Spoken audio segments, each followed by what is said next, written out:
नमस्कार, the deep dive में आपका स्वागत है। नमस्कार। आज है 16 दिसंबर 2025 और आज के कुछ जरूरी मुद्दों पर हम गहराई से बात करेंगे। हाँ, ये हमारी सीरीज का पहला भाग है। और शुरू करने से पहले एक छोटी सी लेकिन जरूरी सूचना।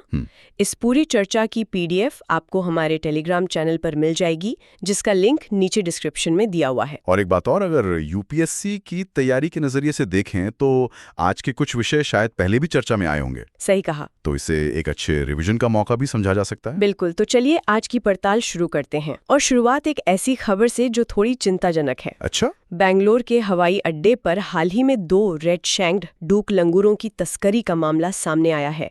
इन्हें कॉस्ट्यूम्ड एप भी कहा जाता है। हाँ, इनके रंगों की वजह से। बहुत खूबसूरत होते हैं ये। और यही इनकी खूबसूरती इनकी दुश्मन बन गई है।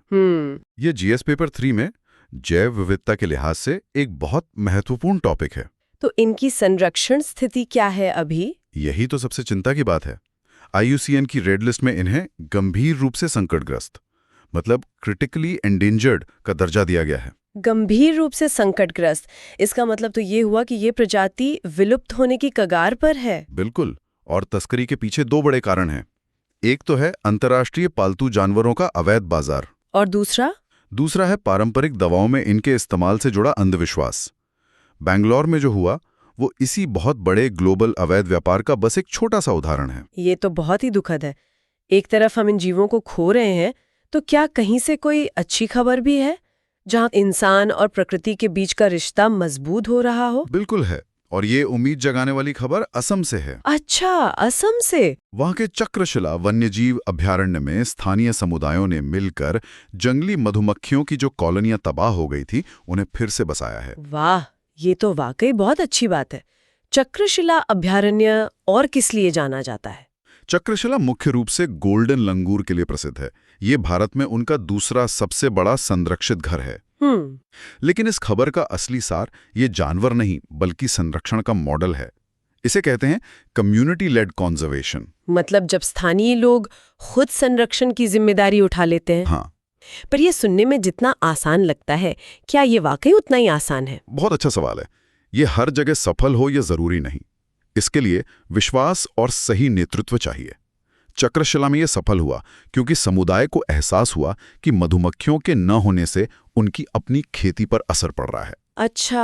और यही बात इसे यूपीएससी मेंस के लिए एक बेहतरीन केस स्टडी बनाती है। तो समुदाय दिखने वाले खतरों से तो लड़ रहे हैं, लेकिन उन खतरों का क्या जो धीरे धीरे बिना दिखे पूरे इकोसिस्टम को तबाह कर रहे हैं?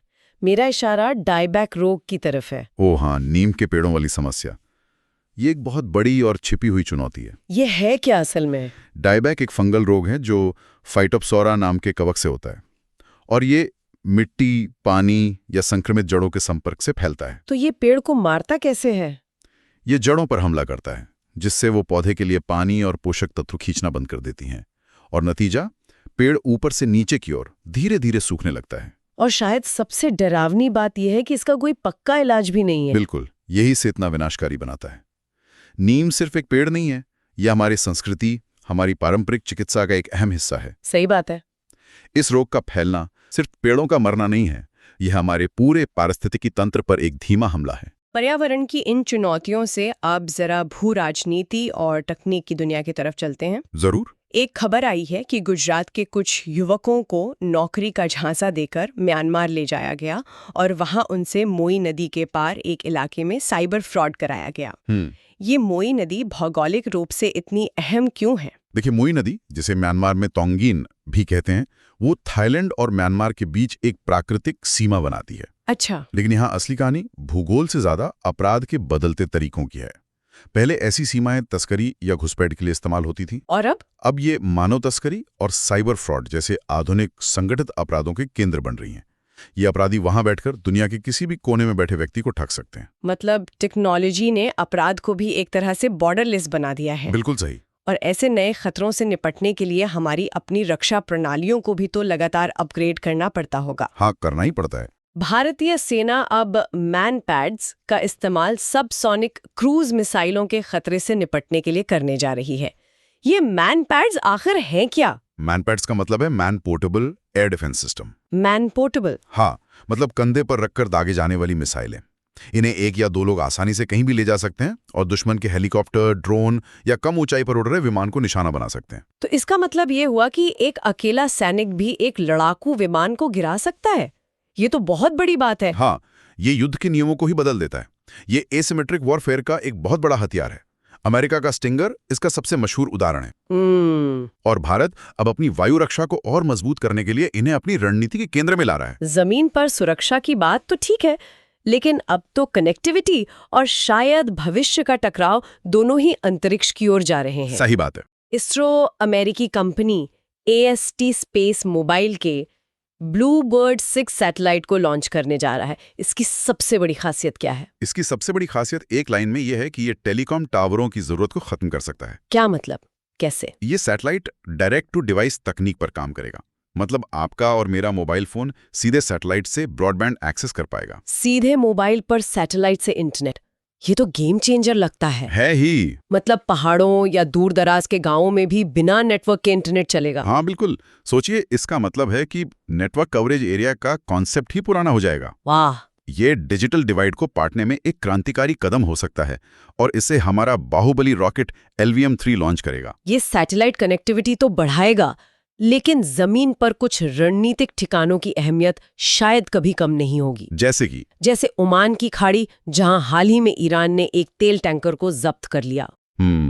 और उसी वक्त भारत के प्रधानमंत्री जॉर्डन और ओमान की यात्रा पर भी हैं। हाँ, तो इन जगहों की क्या अहमियत है? ये दोनों ही जगहें भू राजनीतिक रूप से बेहद संवेदनशील हैं।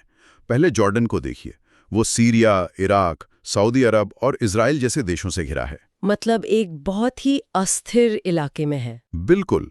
और अब ओमान की खाड़ी, ये अरब सागर को हॉर्मुज जलडमरू मध्य के जरिए फारस की खाड़ी से जोड़ती है। और हॉर्मुज जलडमरू मध्य तो दुनिया की सबसे अहम एनर्जी सप्लाई लाइन है। एकदम सही। दुनिया का लगभग 1/3 समुद्री तेल व्यापार इसी पतले से रास्ते से होकर गुजरता है। बाप रे, 1/3? हाँ, इसीलिए ईरान का यहाँ एक टैंकर जब्त करना पूरी दुनिया की अर्थव्यवस्था में खलबली मचा सकता है। ये दिखाता है कि सैटेलाइट के इस दौर में भी जमीन और समंदर के ये चोक पॉइंट्स कितने ज्यादा मायने रखते हैं। इन अंतर्राष्ट्रीय तनावों से अब वापस अपने देश की समृद्ध विरासत की ओर लौटते हैं। चलिए। छत्तीसगढ़ में दंदामी माड़िया जनजाति ने हाल ही में अपना पारंपरिक बाइसन हॉर्न मारिया नृत्य प्रस्तुत किया। इनके सिर पर वो जंगली भैंस की सींगों वाला मुकुट वाकई बहुत अनोखा लगता है। हाँ, और वो सिर्फ एक वेशभूषा नहीं है, वो उनकी पूरी सामाजिक संरचना का प्रतीक है। इनकी एक बहुत ही दिलचस्प सामाजिक संस्था है जिसे घोटुल कहते हैं। घोटुल, ये क्या है? ये अविवाहित लड़के लड़कियों के लिए एक तरह का युवा छात्रावास है। युवा छात्रावास? ये तो बहुत ही प्रगतिशील विचार लगता है। ये उससे कहीं ज्यादा है। घोटुल सिर्फ रहने की जगह नहीं है, बल्कि एक अनूठी संस्था है जहां युवा अपनी संस्कृति, सामाजिक नियम और जिम्मेदारियां सीखते हैं। ये सांस्कृतिक हस्तांतरण का एक केंद्र है। दिलचस्प। ये तो हुई आदिवासी संस्कृति की बात, लेकिन हमारे इतिहास में ऐसे कई शासक भी हुए हैं जिनका योगदान शायद उतना चर्चित नहीं रहा। हाँ, कई हैं। भारत के उपराष्ट्रपति ने हाल ही में राजा पेरुम्बिदुगु मुथुरैयार के सम्मान में एक डाक टिकट जारी किया है। कौन थे ये? पेरुम्बिदुगु मुथुरैयार 8वीं सदी में कावेरी डेल्टा क्षेत्र के शासक थे। वे शुरुआत में पल्लव राजाओं के सामंत थे, लेकिन बाद में उन्होंने अपनी एक स्वतंत्र पहचान बनाई। तो क्या खास था उनके शासन में, लड़ाइयों के अलावा? वे कला और ज्ञान के महान संरक्षक थे। उन्होंने कई मंदिर बनवाए, खासकर गुफा मंदिर। और जो बात उन्हें और खास बनाती है वो ये कि उनके दरबार में जैन मुनि विमल चंद्र का भी सम्मानपूर्वक उल्लेख मिलता है। अच्छा। हाँ, ये उस दौर में उनकी धार्मिक सहिष्णुता को दिखाता है। और मुथुरैयार जैसे शासकों ने जिस मंदिर निर्माण परंपरा को बढ़ावा दिया, उसकी एक अद्भुत मिसाल हमें तेलंगाना के रामप्पा मंदिर में देखने को मिलती है। बिल्कुल, जो अब एक यूनेस्को विश्व धरोहर स्थल भी है। हाँ, तो इस मंदिर को क्या चीज दुनिया में सबसे अलग बनाती है? बहुत कुछ। पहली बात तो ये कि ये शायद भारत का इकलौता मंदिर है जिसका नाम किसी देवता या राजा पर नहीं, बल्कि इसके बनाने वाले शिल्पकार रामप्पा के नाम पर है। ये तो सच में अनोखी बात है ना? ये कलाकारों को दिए जाने वाले सम्मान की एक मिसाल है। लेकिन असली जादू तो इसकी इंजीनियरिंग में है। मैंने सुना है कि इसकी ईंटें पानी पर तैरती हैं। क्या ये सच है? ये कैसे मुमकिन है? ये बिल्कुल सच है। ये प्राचीन भारतीय इंजीनियरिंग का कमाल है। इन ईंटों को बहुत ही हल्के मतलब स्पंजी मटेरियल से बनाया गया था ताकि शिखर का वजन कम हो सके। और इसकी नींव में सैंडबॉक्स तकनीक का इस्तेमाल हुआ है। सैंडबॉक्स तकनीक ये क्या है? ये कुछ वैसा ही है जैसे आज की गाड़ियों में शॉक अब्जॉर्बर होते हैं। मंदिर की नींव में एक गहरा गड्ढा खोदकर उसे रेत, चूना, गुड़ और हरड़ के मिश्रण से भरा गया। अच्छा। ये मिश्रण भूकंप के झटकों को सोख लेता है और इमारत को ढहने से बचाता है। सोचिए 800 साल पहले ऐसी भूकंपरोधी इमारत बनाना कितनी बड़ी उपलब्धि थी। सच में अविश्वसनीय। भारत के तरह ही दुनिया भर में संस्कृतियां अपने इतिहास को त्योहारों के जरिए जिंदा रखती हैं।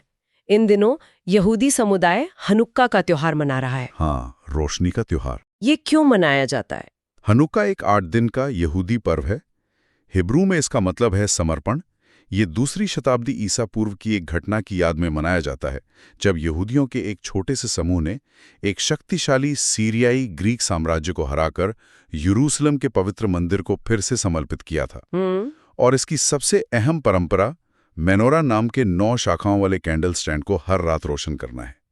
ये उम्मीद और आज़ादी का प्रतीक है। तो आज हमने तस्करी और बीमारी जैसे पर्यावरण के खतरों से लेकर सामुदायिक संरक्षण की उम्मीद तक का सफर किया। हाँ, और सीमा पार अपराध से लेकर अंतरिक्ष की नई तकनीक तक भी पहुंचे। और गुमनाम नायकों से लेकर प्राचीन इंजीनियरिंग के चमत्कारों तक की बात की। बिल्कुल। और आज की ये पूरी चर्चा एक बहुत दिलचस्प सवाल भी खड़ा करती है मेरे ख्याल से। वो क्या? एक तरफ हम ब्लूबर्ड 6 जैसे सैटेलाइट से दुनिया के हर कोने में इंटरनेट पहुंचाकर डिजिटल खाई को पाटने का सपना देख रहे हैं। हाँ। वहीं दूसरी तरफ मोई नदी की घटना हमें दिखाती है कि कैसे इसी तकनीक और कनेक्टिविटी का इस्तेमाल मानव तस्करी और साइबर फ्रॉड जैसे अपराधों के लिए एक हथियार के तौर पर हो रहा है। ये हमें सोचने पर मजबूर करता है कि क्या तकनीकी प्रगति हमेशा सामाजिक प्रगति की गारंटी होती है, या फिर हर नई तकनीक अपने साथ एक नई नैतिक चुनौती लेकर आती है? एक विचारणीय प्रश्न। इसी के साथ आज की ये चर्चा समाप्त होती है। धन्यवाद। अगर ये विश्लेषण उपयोगी लगा तो इसे लाइक और सब्सक्राइब जरूर करें और रोज के करंट अफेयर्स की PDF के लिए डिस्क्रिप्शन में दिए गए टेलीग्राम चैनल से जुड़ना ना भूलें। धन्यवाद।